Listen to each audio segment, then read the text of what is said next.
This world today, it is a battle between evil and good. It is a battle between evil and good. And good cannot be camouflaged, cannot be covered. But evil, remember this, evil that is against the good may camouflage itself as good, but still evil within. Evil can camouflage itself as an angel of light. Di ba sinabi ni Paul yan? It's better for me to go closer to you so that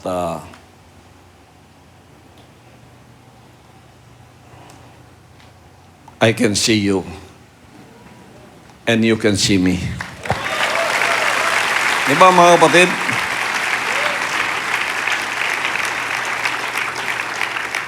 Yan ang mahirap. Ang mabuti kasi, hindi mo pwedeng tabunan.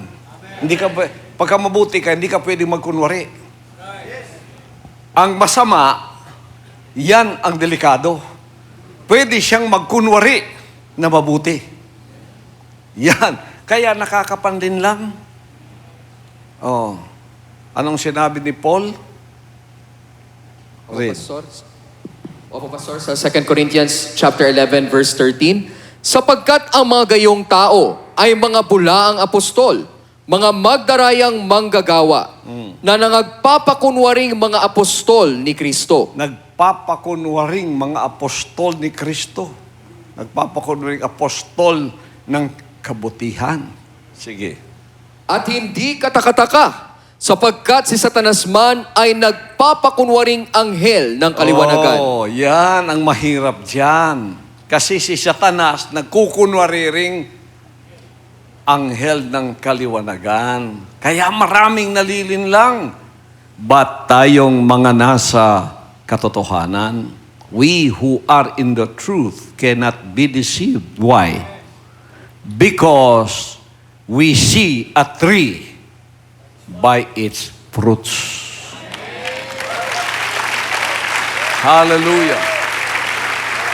Hallelujah. Oh. In the kingdom nation, we know that. But out of the kingdom nation, people out there don't know that. That's why they are often easily deceived by the looks of people who looks like angels, but within them is the devil inside. Di ba may awit yan, no? You look like an angel, talk like an angel, but you're a devil in disguise. Di ba? Alam niyo yung awit na yun? Yan. Oh. Sa Tagalog. Sa Bisaya. Sa Bisaya po, Pastor, kaya ang maong mga tao, mao'y mga apostoles nga mini. Mini. Mga magbubuhat nga malimbungon, nga nagatakuban sa ilang kaugalingon. Nagatakuban sa ilang kaugalingon. Ingon nga mga apostoles ni Kristo. Ingon nga mga apostoles ni Kristo sa kanang kamaturan. O kini dili hinuon ni kahibulong. Dili nato ni katingala. Kay bisan gani si Satanas, nagatakuban man sa iyang kaugalingon, ingon nga manulunda sa kahayag. Oh, kay si Satanas, di nato'y katingalay kay bulong. Kay si Satanas, nagatakuban, ingon nga manulunda sa kahayag. Busa dili kahibulong kung ang iyang mga sulugoon magatakuban usab sa ilang kaugalingon. Ingon nga ministro sa pagkamatarong. Usa dili ikahibulong kung ang iyang mga sulugoon. Wala si Satanas, makita nato ang iyang mga sulugoon, mga tao na. Pwede na sa sulod o sa gawas. Nagtakuban usab sa ilang kaugalingon, ingon nga mga ministro sa pagkamatarong. Ang ilang dangatan, mahisibo raon niya sa ilang binuhatan. Waka pa katiwas Tagalog, sige, tiwas ha. 15, Pastor, hindi malaking bagay nga na ang kanyang mga ministro naman ay magpakunwari na waring ministro ng katwiran. Hindi yan mga katakataka ng kanyang mga ministro, mga sinugo niya dito na mga taong katulad natin, ay nagpapakunwari na waring ministro ng katwiran na ang kanilang wakas ay masasang-ayon sa kanilang mga gawa. Pagka nag-ana-ana ninyo, unya ang katapusan, mukuha kag pusil mo tug bukid, kay mamusil na kag tao nga inosente, yawa kang dako.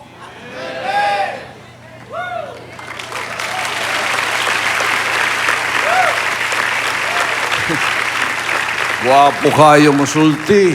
Guwapo kayo mo ana. Naigog mamis mga kabos, naigog mamis ang mga kuwan. Mahal namin ang mga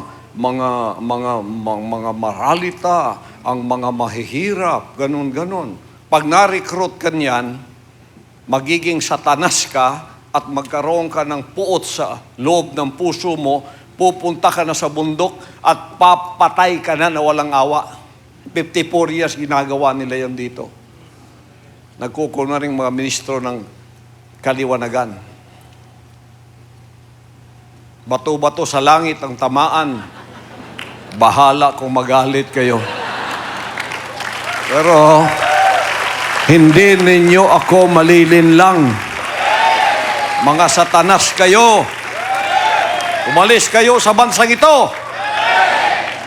Mga yawa mong dagko. Nabay maayong tao, mapatay yung tao sa nawong pusilon, pagkauman dito sa gawas, yung siya maayo ko. Nabay yung nana. Si Satanas na. O gangyang mga sulgoon.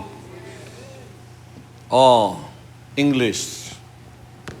2 Corinthians chapter 11, verse 13 to 15. For such are false apostles, deceitful workers, transforming themselves into the apostles of Christ. Yeah, just imagine, these are false apostles, deceitful workers, transforming themselves into the apostles of Christ.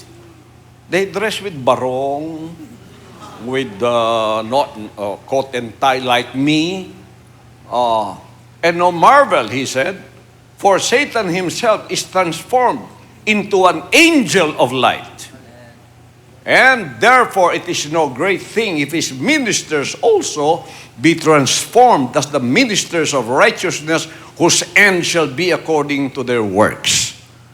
So we don't see Satan, Lucifer, the devil here, but he has ministers who are transforming themselves into ministers of righteousness, but they are devils within.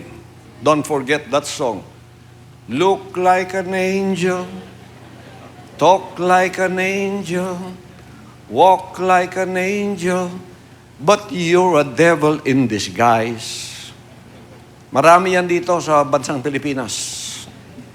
Nandiyan, nakabarong. Naka-Amerikana.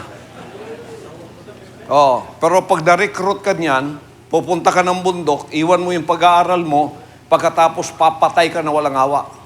At puro puot ang nasa loob mo. Di ba sinabi ng banal na aklat, makikilala ninyo ang puno sa pamamagitan ng kanyang mga bunga.